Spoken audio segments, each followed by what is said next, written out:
Welcome, everybody. We are Marvelous Musings. I'm Agraj. Oh, is this my cue? Okay. I'm Not really. Naranjan usually goes second. No, Adi usually goes second. Oh, I'm you putting go all of this second. in. Okay. Wait, shut up. All right. Agraj, you're a failed introducer. Hi, everyone. This is Marvelous Musings. Today we're doing a tier list video. These are my co-hosts, Naranjan and Agraj, because they're too shy to say their names. Down there is Arno. He's our guest speaker for the day, so please give him a warm welcome, which I now realize was a dumb thing to say because none of you guys can actually clap. So, Yeah, Arno! All right. So, as Adi said, we are going to be doing a tier list of the villains from the MCU. So, without further ado, let's get right into it. In case anyone doesn't know, a villain in a movie is an antagonist. yes, Naranjan, I am sure there were people in our That audience villain. who did not know. I wasn't aware we were talking about those types of villains. Yeah, you see, in case people don't know, right? My bad. Okay, let's get into it. All right. So we have, I'm sure many people have seen the sort of tier list before this format. We're going to rank them from amazing to absolutely awful. We have here most of the main villains from the MCU movies. So let's just start off with the big bad. Wait. Before you do that, can you Yes, change sir. can you change awful to abomination? Good idea. Yeah, I like that. I like that. Okay, yeah. Okay, that's good. That's good. Perfect. Okay, so we have from amazing to abomination. Abomination. Let's start with the big bad of Spider-Man: Homecoming, the Vulture. Lads, what are we thinking about this guy? All right, what was his backstory again? a good villain. Basically, so I put him either Ultra was good. or okay. Good or okay? Yeah. So I mean, the Vulture. You know, I think I like him more than the comic Vulture. In some ways, the comics Vulture. I think it was something to do with the fact that he had cancer, and he something to do with the wings, and he built a suit to sustain himself, and he made these wings to fight Spider-Man and all that. I just think this one's a lot more grounded and a lot more interesting than the comics Vulture in a lot of ways. Also, it is a good point about, you could use it to make a lot of points about governments or politics or whatever you want it to be. Actually, that's why I would actually put him as a great villain. But wherever you go, what's the consensus? I would say It's good. Maybe. Hear me out. It's because he's played by Michael Keaton. I know That's he didn't also say true. That's a good reason. Yeah, I that's true. forgot. Yeah, you got to put him in great now. Great it is. Yeah. great. How can we forget Michael Keaton? Yes, of course. Instantly. Yeah, it's official. Batman exists in the MCU. True. Mysterio from Spider-Man: Far From Home, played I by liked him none better other than- by. Wait, can we do this? Let's do this. Can you move Vulture to good and put Mysterio in great? I think Mysterio is better than Vulture. Ooh, I'm feeling some heat here. Okay. All right. I'm gonna disagree with what Naranjan said, mainly because I think Mysterio is kind of like you're getting a bit too much of that. Tony Stark hurt my feelings, and then I turned into a supervillain. Isn't that what Vulture technically also is? No, Vulture lost his job and his livelihood. Mysterio's feelings got hurt. There's a bit of a difference here. To be absolutely honest, Mysterio is not even the main villain of that movie. It's J. Jonah Jameson. I mean, It's true. J. Jonah Jameson's. Where is he on this list, then, Arno? Tell us that. Actually, Mysterio is J. Jonah Jameson. So. The one thing. Yeah. You go. But I'll report to the Daily Bugle. Although I do think Mysterio is a good villain, some people are guessing he might be the sixth villain in No Way Home, but I don't think that's the case because he wasn't really the villain. It was all his drones technically, right? Because he doesn't basically have superpowers. So see, one of my key problems with Mysterio is the manner in which he becomes as powerful as he does. It involves so many things that are uncharacteristic of Spider-Man and other characters to happen, and I'm having a hard time believing that the man who slept with one eye open, Nick Fury, didn't know what was going on. Even if he lost his entire intelligence infrastructure, there's no way that he didn't know that something. It wasn't Nick Fury though. It was a Skrull. It was a all right. It was Talos. But like at the end of the day, the conditions that build up to him being a supervillain, and it's a really enjoyable thing to watch, but it's just too unbelievable by Marvel standards. Yeah, and I believe that Jake Gyllenhaal is a great actor, and he's on my top 10 most beautiful looking men. But yes, but I just don't think he's as good as Michael Keaton's Vulture. I think he gets a good. Also, one more thing. I'd like to point out, Adi forgot to mention that Talos Fury already he said at the end of Far From Home that he was suspecting Beck the entire time. So he already knew something. I'm pretty sure that was him just trying to save face there. I don't think he actually suspected him. No. Throughout the entire movie, there were moments where he suspected him. So there's that as well. At the end of the day, Peter, like the idea that Peter would just give Edith to Mysterio. I mean, all of this is really strange. I'd put him in. Yeah, because Tom Holland's an putting idiot. him in good. That's right. We've talked about this, Naranjan. I I understand that you do not like Tom Holland. You are not to bring this up on every video. What you gonna do? I'll mute this man. Let's move on to the next villain. Before we move on to the next one, Okay. before we move on to the next one, wait, Arno, shut up. Before we go into the next He's one, our guest. Can I confirm that I'm also on Agraj's Beautiful Men list? So next villain, Malakith from Thor: The Dark World. Okay, yeah, let's move on. Yeah. I don't think, guys. I don't think anyone truly deserves the Abomination spot other than its namesake. Who I don't think. Wait, is he he even in this Abomination? He is. Oh, he is. Yeah, he is. He is. Can we just put him there just then? We'll get there. But can I just say about Malakith? I think Christopher Eccleston's a great actor. I think in some ways his interpretation of the Doctor and Doctor Who is underrated. He only got one season, if you guys didn't know. But Malakith and the storyline of Thor: The Dark World is just not it. So yeah, bad. I really enjoyed that one scene in Thor: The Dark World though, where he's just in the subway and everyone's just like, okay, yeah, Thor's in the subway. and finding out that the coat hook by the door was also worthy of being Odin's son. Yeah, that was pretty impressive. Maybe Odin's son is just worthy of the freaking hammer. All right. So let's get on to Aldrich Killian, aka the real Mandarin. I know Addie's a big fan, so I'll let Addie. You can just go ahead and start. All right. I think Arno joins him as well, I guess. Because they're debate bros. Well, that might be true. I have no idea on what this other Mandarin is. I haven't really watched that movie. Basically, dude got a virus that made him glow, made him turn into a human flashlight. Let me just explain to you guys and to Arno as well, like why I really like this Mandarin. So throughout the movie, we saw this glimpses of like this Mandarin who's supposed to be like this scary Middle Eastern guy. Turns out that was Ben Kingsley, who happened to be high the whole movie, and they were giving him drugs so that he would make scary movies for the rest of the world to watch. But I really like this Mandarin because, again, it's an image of how politics and power really works in the modern world. Like, you're not really going to have a bad guy sitting up there and saying, "Mwahaha, I'm the evil bad guy." You're going to have a lot of supporting powers behind him that aren't going to be that willing to show their face. And that's why I really like this Mandarin. But I get that a lot of people don't like him. So I'd be happy to see him in okay or meh. Go on, Doc. Yeah. Meh's the description that Addy used for this villain suggested that I have a pretty good career path ahead of me. You explained him as a Middle Eastern person who was high during the whole movie. I mean, I'm not saying I'm high, but I mean I am Middle Eastern. So there you go. You can be the Mandarin, the fake Mandarin at least. Fake Mandarin, yeah. We'll put him in okay for Addie's sake. Otherwise, I would be another person on the list of people offended by Agrod joke. I wonder what supervillain I could become. Abomination. All right, let's get on to Yonrog, or the original Captain Marvel, played by Jude Law.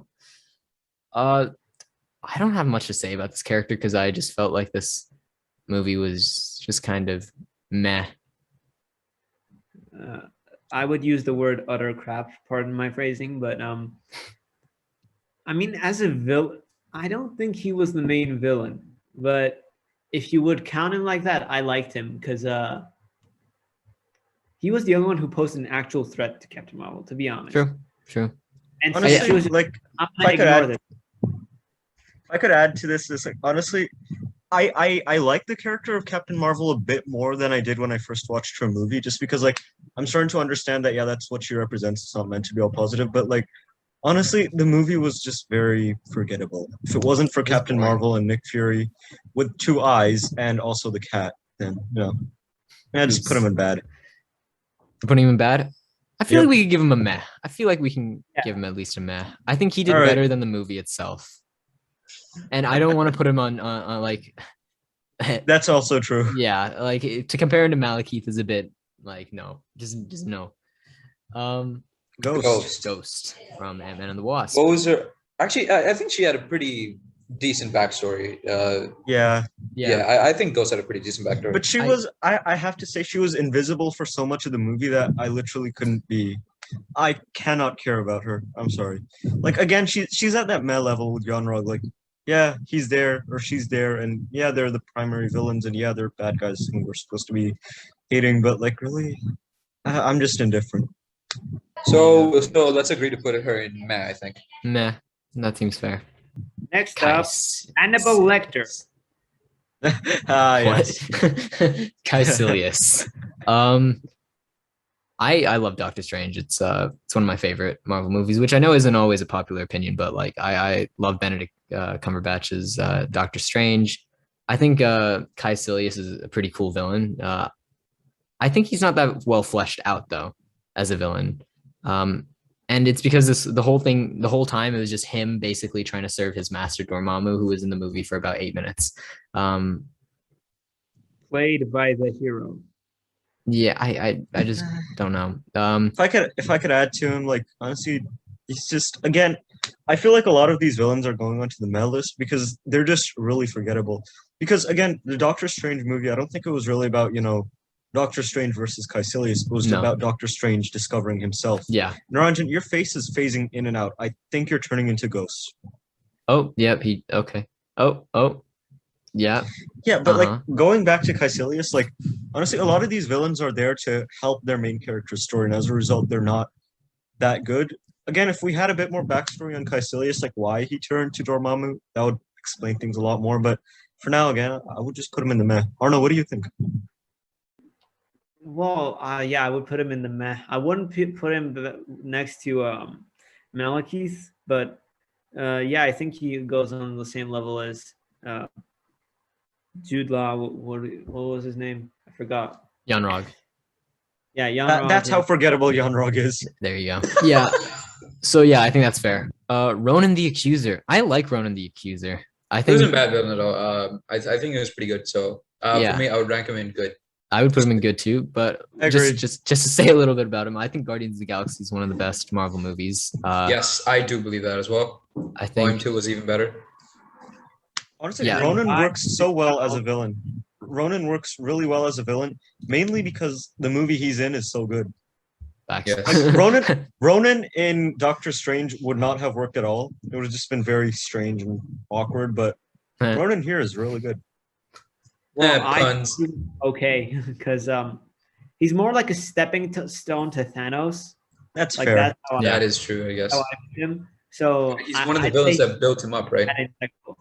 Like he's like a big bad you would put in a Star Wars movie just cause. True. Okay. That's fair. Okay then. Who's next? Obadiah Stane, the Iron Monger. Bro, he's a stain on my shirt. Get him out of there. I personally I like him as a villain, and I feel like I want to give him a lot of credit just for being the first big bad in the MCU, which I mean that doesn't mean we should just make him good or okay. I think there should be evidence for that, but I do think he's a good villain. I think he's well acted. I think he has a reason for hating Iron Man besides, oh, Tony made me mad and I hate him. Mysterio. He wants the company, which is a very common goal for many people. Like, I would completely understand why he would hate Tony Stark. This upstart, playboy, billionaire, rich kid, right? Is coming and he's gonna take this company that you've worked so hard for. No, I understand why you'd want him out of the picture. Box of scraps! Tony Stark was able to build this in a cave with a box of scraps. I think with him it's the reverse situation, because it's more like, oh, I made Tony mad and now he hates me. That's true. Like honestly, I really enjoyed Stane, and if you look at a lot of villain rankings websites and videos from Marvel, a lot of them do put him really high up, and I would agree because like he's got all of the key elements of a villain, and he's not like some villains these days. Like you'll often see movies that try to make their villain so believable that you stop thinking that they're a villain altogether. Like I don't think a villain should be that sympathetic either. I think Yeah. there should definitely be something that makes him actually evil. So, I definitely put him in great actually. Because a lot of his reasons are actually financial and political, which are honestly a lot of the same reasons why we love Vulture so much. Yeah. Ooh boy. Dormammu. Okay. Oh, Second villain yes. from He Doctor is Strange. Bro, he Uh, barely had any scenes. Yeah. Who even So- cares? I think he's a really cool villain in the sense that he looks cool.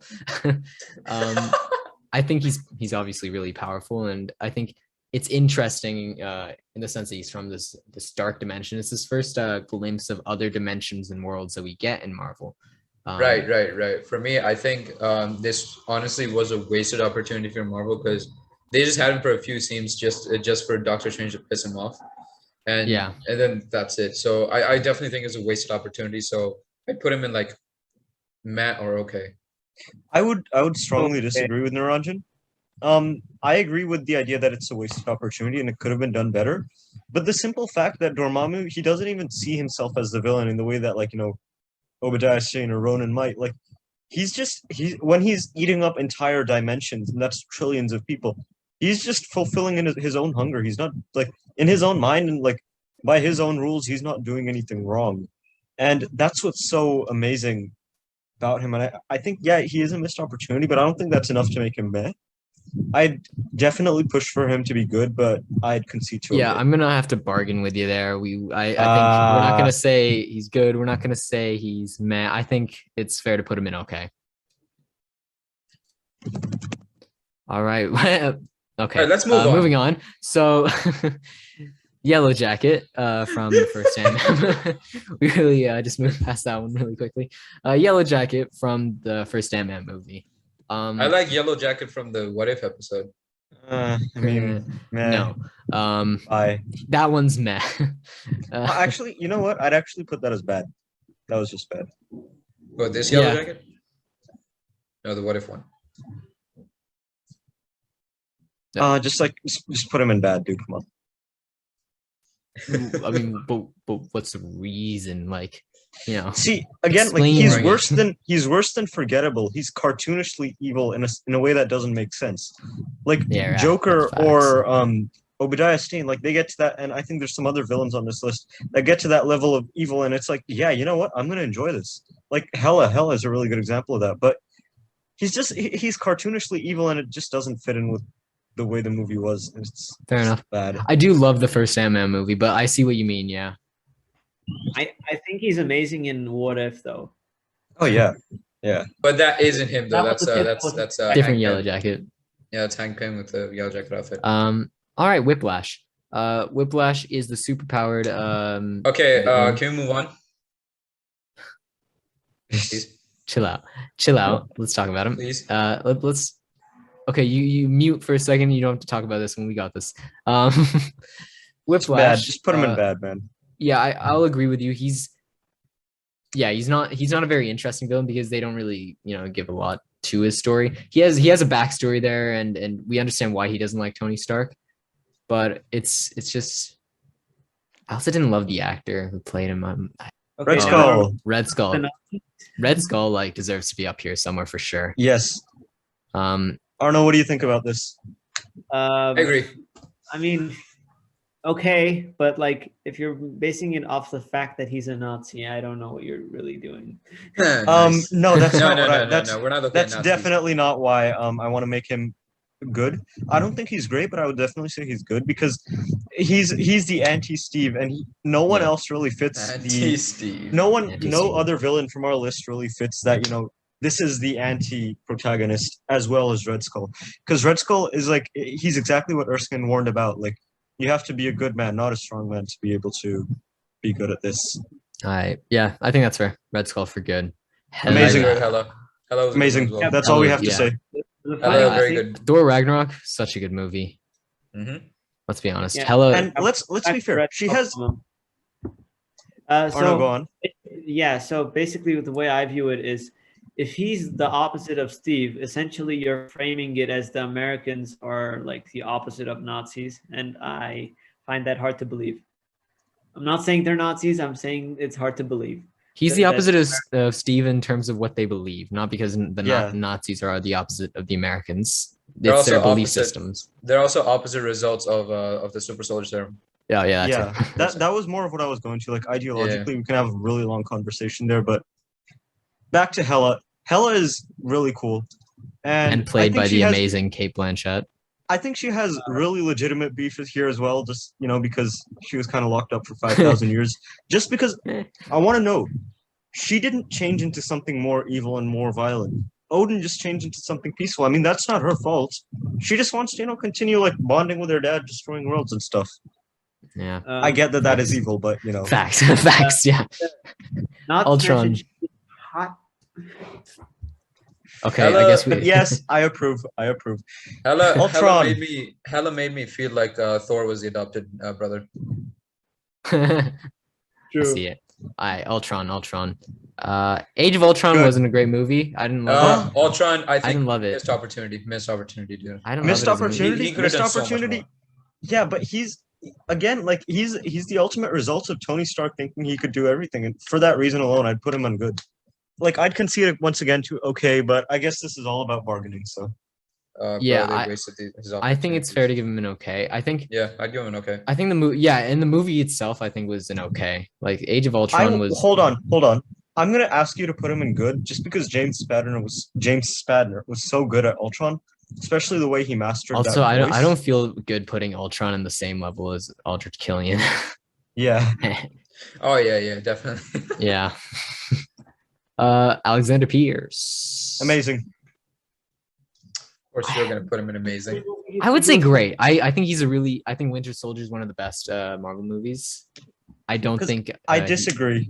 The reason I'm saying that is because he's definitely a better villain than Stain, and he also he gets so much closer to his objectives than Stain, and his objectives are also so much more achievable. Because for Obi, there are so many more ways that he could have handled the Stark situation more effectively than just try to get him killed. Like getting him killed was really the most extreme. But in Pierce's mind, you can see he's not the bad guy, and I think in a lot of political ideologies and in a lot of places today, Pierce wouldn't be seen as the bad guy. He's just the one trying to bring stability to a really unsafe world. So that's why I'd put him as amazing, because his point does resonate with a lot of people. Not with me, but it does resonate. And it's a lot more realistic than a lot of our great villains. All right. That's Addy putting his foot down on that one. Fine, we'll give it to him. Pierce goes on amazing. Okay. Ego. Let me Planet. just say, I very much enjoyed Great Guardians Volume 2. Yeah, same. I think Yeah. it was a great film. I think Ego was a really interesting villain. He was very interesting, yeah, I would say. I love wouldn't put him Ego. on amazing. I wouldn't put him on amazing, but Yeah, I'd put him on in- great. I'd put him on either good or great. yeah. He's definitely great. He's better than Ultron for sure. Ultron, Arno, you got actually, he's anything to better say than about all this? of them. Yeah, I really liked Ego, especially since you throughout the whole film you could tell something was wrong, but you couldn't tell until he said he killed Peter's mom. Right. Yeah. All right. Let's keep moving. Loki. Am- All right, Amazing. straight up amazing. Yeah, Yeah, I mean, there's like, no doubt, doubt bro. about that. Also, one more reason, if we had our comments open, then if we didn't put Loki in amazing, all of the fangirls would come for us, sure. and that That's would true. be a slightly terrifying situation. So that would be amazing regardless. Bro, if we didn't put Loki in amazing, I would leave the podcast. Same. The thing is, if you left your comments open, you would be attacked because Niranjan didn't like Tom Holland. Oh yeah. All the fangirls would That's true. straight That's up. true. go I mean, at this- I already attacked him. Arno, it wouldn't really happen on this video though, because we already did a whole video where Niranjan really explored his unbelievable and simply inhumane hate for Tom Holland's Spider-Man. All right. So Winter Bucky Soldier. Barnes, amazing. Bucky Amazing. Barnes, amazing. Yeah. Bro, I sure. love his Jesus look. Yeah. Who the hell is Bucky? That What was the hell is a that was Bucky, man? All right. Zemo, okay. I think Zemo that is was great just as well. weird. I put Zemo is great I put because Yeah. I want to put Zemo as amazing. I know you guys won't agree to that, and I also don't think he's Loki or Pierce level. But Yeah. Zemo, I think he's got one of the most compelling causes of all of these villains. He lost his entire family because he didn't even have anything to do with it, and his motives and his also like just the way he did his plan was also so brilliantly done.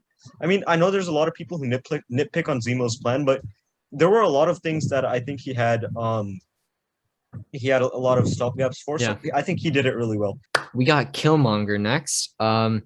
This is my putting my foot down moment. I think he's amazing. I love Michael B. Jordan. I think Eric Killmonger has one of the most interesting backstories. He's amazingly acted. He's so hot. And okay, wait, no, let me finish. And I think that his reasons, though a bit extreme, make sense at to some level. Yes, they're definitely it's only extreme. a bit, bro. Just relax. Just a little Genocide. extreme. He just wanted to kill a ton of people to help Black people everywhere. Would you consider Thanos a great villain?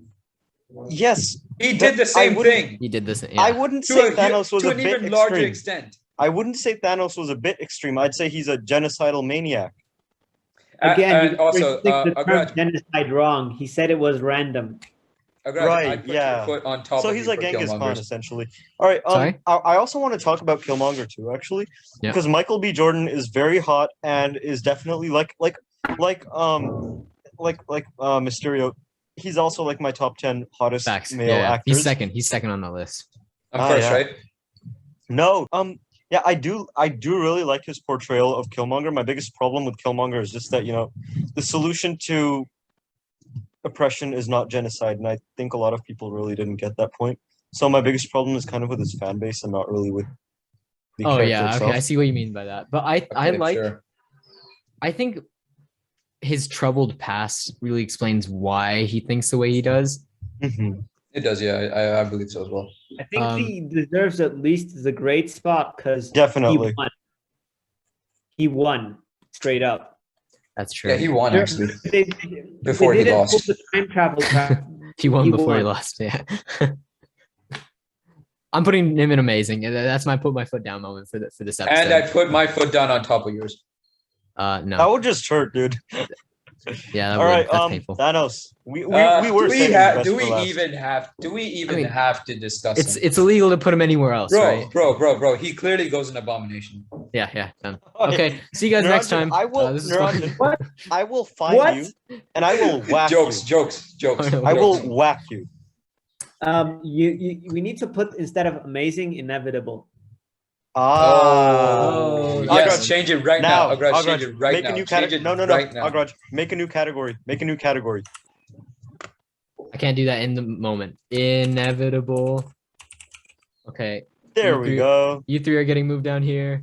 You three are getting moved down here. You two here. You four here. Ooh. Okay, we're good. We got this. We're still and. There we go. And it's the finished list. Right. All right. So one more thing. Few villains we haven't mentioned here. We'll just talk about them for a bit. Taskmaster. Meh. Yeah. they wasted that character's opportunity as well. Taskmaster is such an interesting villain. It just hurts. And Mandarin from Shang-Chi. Although we haven't seen it, we are automatically going to put him in great. Just because Shang-Chi's a good film. Yeah, exactly right. Yeah. And it's a real. I haven't seen Shang-Chi yet, so. Yeah, that's what I just said. Were you not listening? Shut up. Thank you everybody for watching our episode today. We hope you enjoyed more Marvelous Musings. And we'll see you next time. Bye. Get this video to at least 5 likes. We'll do the next episode naked. Oh, shut up.